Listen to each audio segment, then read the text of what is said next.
Whoop. Hello, how are you doing? This is Dr. Will, and this is the Dr. Will Show. Today I'm here with Tara Linney, and we will be talking about ed camps. And Tara is a self-described ed camp addict, and so here we are. Tara, how are you doing? I'm great, great. How are you? I am quite well, thanks for asking. And as always, I like to start my podcast off with this. For those who do not know who Tara is, who is Tara Linney? So currently, Tara Linney is an ed tech coordinator at an all-girls school. Um, I am a Google qualified educator. I'm massively into like teaching kids how to code, and yeah, I'm a graduate of Drexel University. Excellent, excellent. And she did a Halle Berry because at first she was working with something else. I saw some of those old photos. Yeah, I actually cut my hair off every 2 years to donate it to Pantene Beautiful Lengths for adults who have cancer. Oh, look at this. Socially conscious. We're going to work this. This is going to be fantastic. Okay. Okay. Now, we're talking about ed camps today, and I have been the one. I really enjoyed it. I was actually a part of the group of educators to bring ed camp to Mississippi for the first time. Ed Camp Jackson. It was very awesome. We didn't get the turnout that we expected, but it was still awesome because with the group we had, we were able to really sort of share what we've been doing, what we're learning, and we're able to really get that experience that you don't get at a conference, particularly when the conference is like, oh, I have my slides, and then here's my thing, and I'm the expert today. I'm doing my thing, hey, I present at conferences all the time, so I'm part of that group of folks. But this was just really laid back and everything. So um, tell me, how did you get involved in Edcamp? So once upon a time, it actually started on Twitter. So Joan Lee, she's a Google certified teacher and she's an educator in Arlington. She sent out a tweet asking who wanted to be part of the organizing committee for the brand new Edcamp Arlington event, and I responded, and lo and behold, was part of the organizing committee for Edcamp Arlington. A few weeks before we actually had our event, I got like a little bit nervous because I'm like, I've never been to an ed camp. I don't know how this is supposed to go.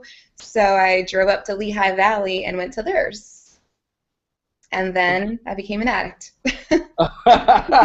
Well, just one time, like a drug, like a drug.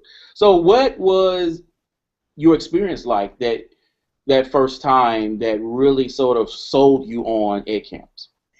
Um, I'd say primarily it was the organic nature of the whole thing. So there was no place where you had to be, and if you were in a session and you didn't like it, you could just walk out. I felt like there was no judgment, no hurt feelings, no nothing. And at my first ed camp, some of the sessions were like what you described at what you described is what happens at regular conferences where people come with slides and it's already prepared and things like that. But typically at Ed Camp, it's just like fly by the seat of your pants and turn it into a conversation, which is great. And that doesn't really happen a lot or ever in the school environment. It was very fantastic for us, and I really enjoyed it being a part of bringing it to our school. I mean, well, not school, but to our state. Right. So you went, you got bit, the vibe was nice, and now you're on the committee planning your ed camp. So what was that process like for the actual planning of the ed camp, particularly when you said, okay, we're trying to bring this to an area that never had one before? Well, so living in the DMV area, which is DC, Maryland, and Virginia, there was an Ed Camp DC, and then it turned into Ed Camp Metro DC. There's an Ed Camp Baltimore. but there wasn't really anything in Northern Virginia. And so it took probably a little over 3 months to actually plan the whole event. And when you're on a planning committee, it's not like planning a wedding. It's not like planning something where this will happen at this time and this will happen at this time and here's my speech and so on and so forth. It's more getting the vendors, getting the things donated, getting the date, the location, and that's really about it. And then getting the word out there. That was really the biggest thing. And it was for us. So we actually planned ours mostly via Google Docs and some emails. It maybe one hangout, but it was very very smooth. And I was actually surprised. I don't know about you. I was surprised at the vendors that they would donate stuff. Like I would get on Twitter and tweet TechSmith or Edutopia and all these people and say, hey, we're bringing Edcamp to Mississippi. We're going to be doing this. And I would just shoot them the Everbright sort of notice so they could, in Wiki that was created, so they could see, okay, we're legit. And they would be like, oh, email such and such. And I email such and such. And then all of a sudden, packages would arrive, or you get this email saying, oh, this is a code to get access for membership for blah, blah, blah. And I was like, wow, they're real cool about that. So did you have the sort of the same surprise or experiences? Yeah, so when we were planning, we never met in person. For 3 months, I think a couple of the people on the committee knew each other or worked together, but there were 5 of us, and we never sat and had coffee and talked it all out. It was always a Google Hangout once a week or once every other week. So that was different. I've never planned something completely online up until the actual physical event. So that was pretty great. But we had a very easy time in getting things donated as raffle prizes. One of our challenges, which I think are a lot of Edcamp's challenges, were getting like vendors to donate food or like consumables for the day of the event. And I remember going to like multiple like Staples and Starbucks and all those types of places, and I was told no about half a dozen times. But eventually somebody will say yes. Yeah, Chick-fil-A did breakfast and lunch for us. They did all the food and coffee and stuff. Oh my gosh, Jedi Master is the Twitter account of one of our organizers who actually got Chick-fil-A to hook us up like that. And so it was real cool because, again, at a conference, you're going laid back and you don't have to worry about food, which surprisingly, food is such a big deal. Even on some of our surveys that we give out to teachers at my own district when after I do a workshop, and one of the questions was, what would have made this training better? And people will say food sometimes, and I'm like, really? Teachers have to eat. I guess so. Okay, now planning is over. Edcamp Arlington day arrives. What happens? Whew.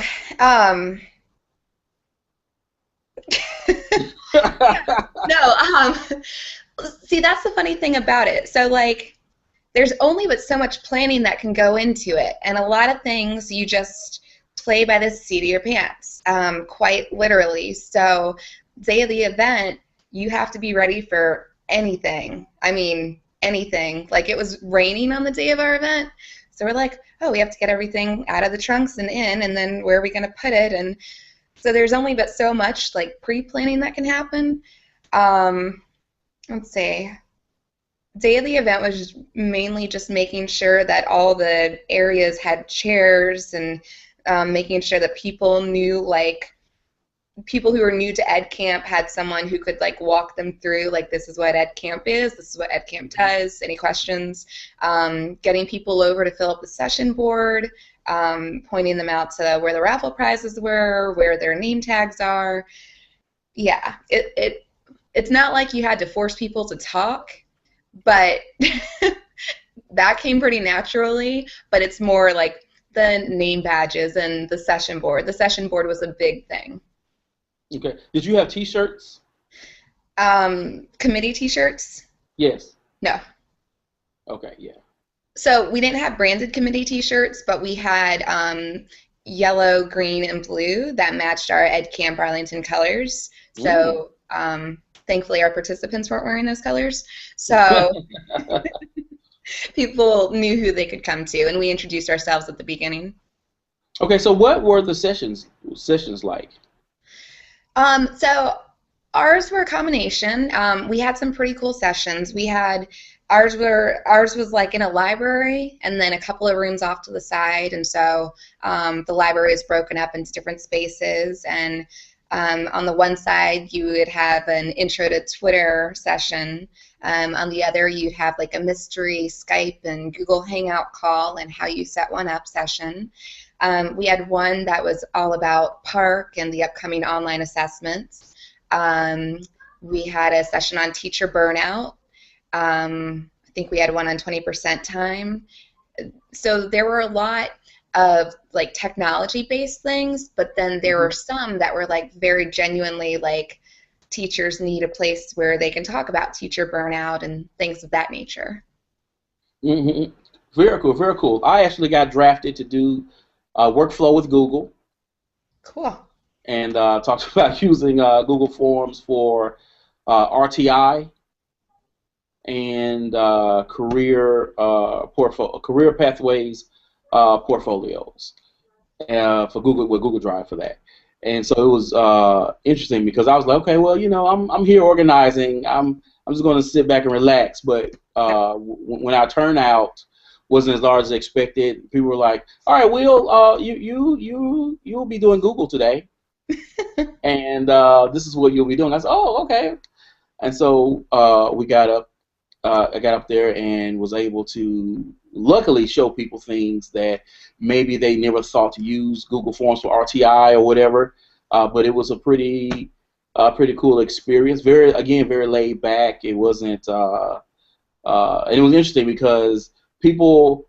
I mean, I'm in a dress shirt right now, but people normally see me on Twitter and all that stuff with suspenders, dress shirt, all that good stuff. So I was in a T-shirt and some tennis shoes, and so expect that for ISTE as well, people. I'm not doing this for ISTE. So you had a great time at your event.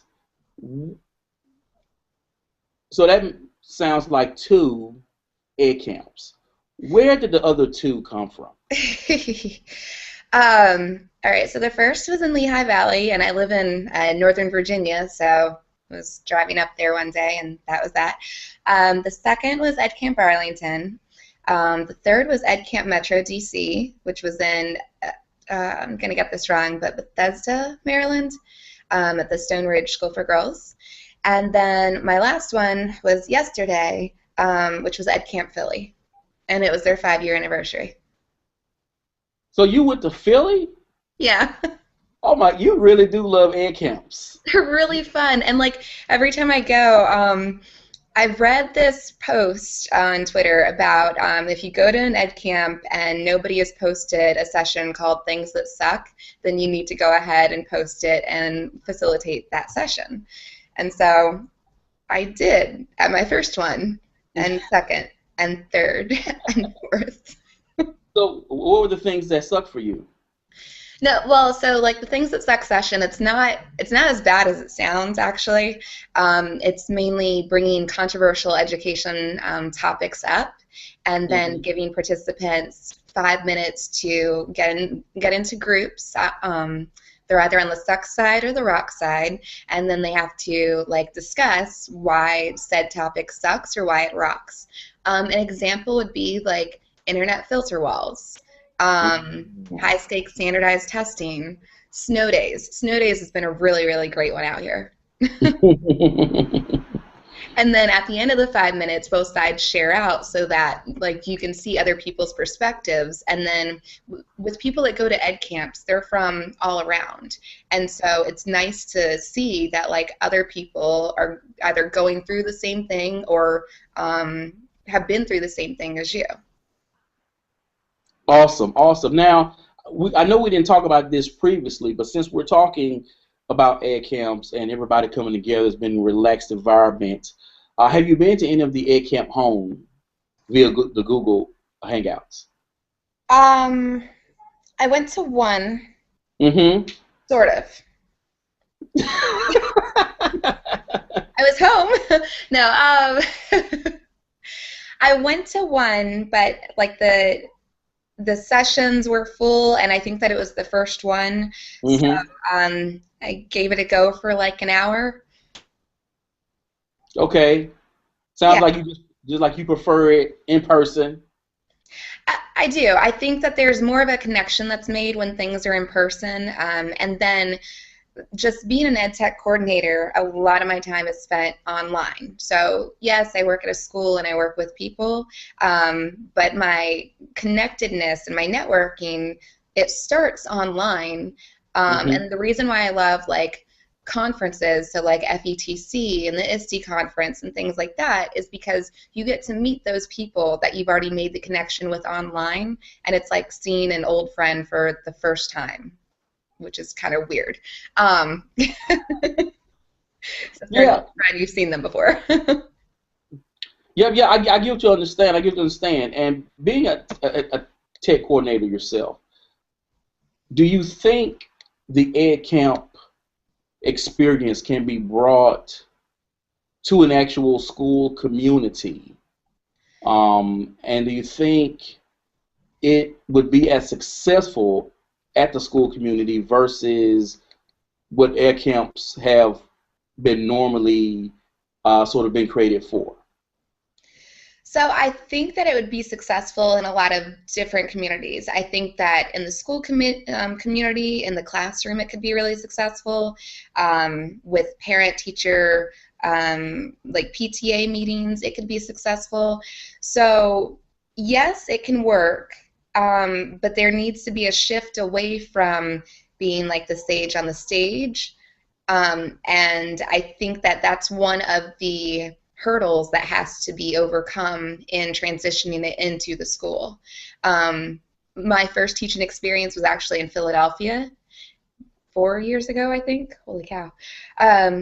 So up there, I remember our PD days as being the whole district had the day off, and they would send us based on what grade level we taught or whatever to this school in this room with other teachers from all over the district for this one session. Um, and to me, that's like a district-wide type of ed camp, sort of. It's not like the genuine version of ed camp where it's like freedom of choice, but Hmm. the grouping is based on like academic grades taught or like whatever the session topic is. I think that if it happens at the school level, yeah, a lot of power would have to be released in order for it to actually be successful.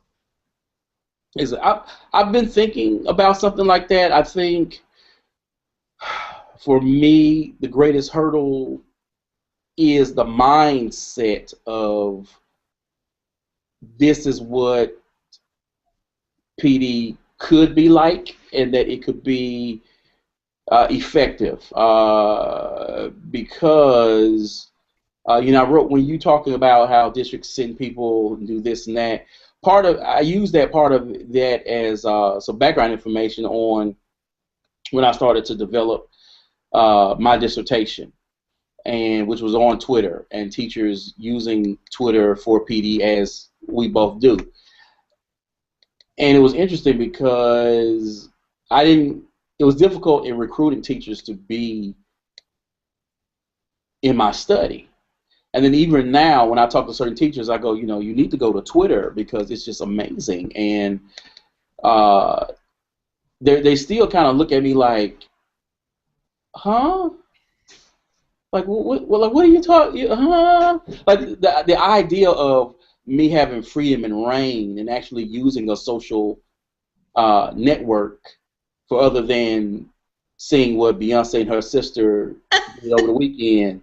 You know, like it's sort of the mindset. I think the Edcamp mindset in terms of bringing it to a district is part of that hurdle of, yes, we can do PD, in this manner.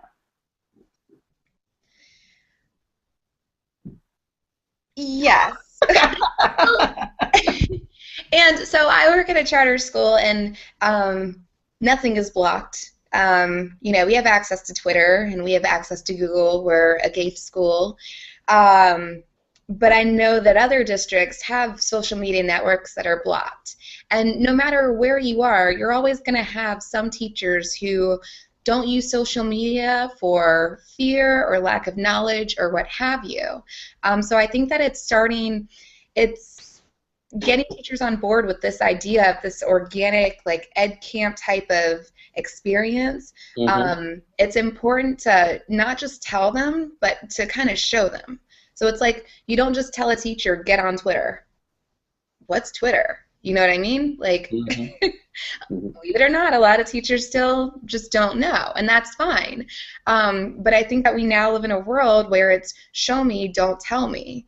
And if we're expecting that out of, like, if we want, like, admin to start doing our PD sessions as a show me, don't tell me, then we kind of need to take that approach when getting teachers connected with things like Twitter and Google Plus and things like that, and showing how they can leverage these social media tools to build a PLN and explaining what a PLN is, and showing how you can connect with a teacher in Dublin, Ireland that then can Skype with your class, and then 2 weeks later they become pen pals. I mean, it can happen, it does happen, and it's important for teachers to see it happen. Because leaving. I'm with you. I'm with you, and part of hopefully next year that can be a part of some of the things that I'm able to do, because connected learning and collaborating and really sort of sharing your expertise and what you're doing in your classroom is a big deal of sort of my philosophy and the work that I like doing. So before we get out of here, for those who will watch this video and they may say, Edcamp sounds interesting, but why should I go? What would be the benefit to me? And how is this any different from me going to a smaller sort of organized conference? I think that it's important for educators to be connected, and that we are taught from grad school, from teacher preparation programs, that we need to always be learning, like an educator is a lifelong learner. So go out, check out an Edcamp. If you don't like it, you can leave. Like if you're in a session and you don't like what they're talking about, you can walk out. They're not going to feel bad. I mean, unless you like stomp your feet and like slam the door, then maybe. But no, like if just go explore. I mean, yeah, it's scary. It's something new. New things are always scary. That's just how the world is. But with an Edcamp, you're in control of your own learning. So Edcamps are places to go where you can learn from others, where you can meet other people, where you can become a connected educator and have like this newfound passion and invigoration for going back into the classroom on Monday with a new idea that you wouldn't have had if you didn't attend Edcamp. So I think it's great for ideas. It's great for networking. It's like an inspirational thing to go to, and it gives you that little burst of energy that you need to make it through another week. Wow. I like that. Like that. Made me feel like Gary Busey in that Amazon Fire commercial. When they Ah, remember that? It was like Gary Busey. He's like, yeah. So yeah, that's how you bring it home right there, Tara. I like that. Now, ladies and gentlemen, check out this information to her blog and all that. How you connect with her on Twitter and everything will be there. Get on there, look up Tara, start connecting, and go check out an Edcamp. All righty, ladies and gentlemen, thank you for viewing, and we thank you, Tara, for being a guest on the show. thank you for having me.